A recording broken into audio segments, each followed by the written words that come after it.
কলিয়াবৰ শিলঘাট নামৰ কামাখ্যা গাঁৱত কুয়াত পৰি আবদ্ধ হৈছে এটা হাতী। নিশা প্ৰায় 2 বজাত সংঘটিত হয় এই ঘটনা। খাদ্যৰ সন্ধানত বনাঞ্চলৰ পৰা জনাঞ্চলত প্ৰৱেশ কৰিছিল কেইবাটাও হাতীয়ে। গাঁওখনৰ চন্দন মণ্ডল নামৰ লোকজনৰ বাসগৃহ ভাঙি তহিলং কৰিছিল হাতীয়ে।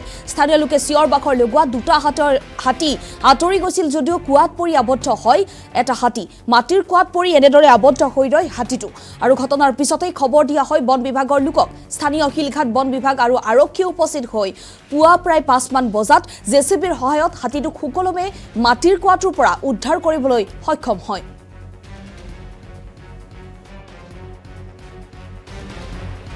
আমি কমলা ৰাতিটো এনেই কাম হাজিৰা চাজিৰা কৰি খাওঁ, খেতি কৰোঁ।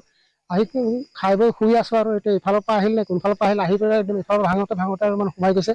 পাছত মই উপায় নাপাই সিফালে আৰু পলাইছে। আৰু আছিলে মানুহ নাই, মই আৰু মাইকী মানুহ দুজনে। হয়, যেনে তেনে বাচিছোঁ। গোটেই ঘৰটোৱে ভাঙি পেলালে। চাওক ধান অকণমান আছে সিফালে, মানে খেতি কৰোঁতো ধান অকণ ৰাখিব লাগিব খাব লাগিব বুলি।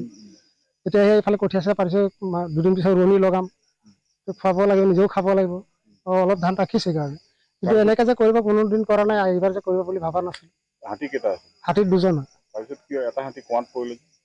এইটো কুঁৱাত পৰাটো আমি গম নাপাওঁ, কিন্তু আমিতো পলালোৱে এবাৰ ঘৰ ভাঙি থাকাত। মানুহটোতো বাচিব লাগিব কোনো উপায়েৰে, মানুহটো মৰিলেহে হ'ব ইয়াত। পলালো আৰু তাৰপিছত মানুহ ইফালে চিঞৰ বাখৰ কৰোঁতে হাতীটো দৌৰ ল'লে কোনফালে এটা গৈ কুঁৱাত পৰিলে, এটা ইফালে গ'ল বুলি কয় মানুহ।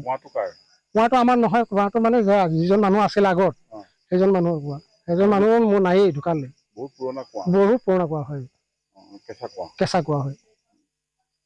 এতিয়া তাতে পৰি আছে? তাতে আছে। ফৰেষ্টৰ মানুহ আহিছিলে হয়।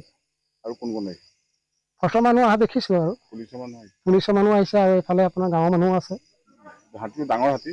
ডাঙৰে হয়। হাতীটো আপোনাৰ 12টা 12:30 তাত আহি চন্দন মণ্ডল নামৰ এই মানুহটোৰ ঘৰ ভাঙিল। ঘৰ ভাঙি তাকে এটা গুচি গ'ল,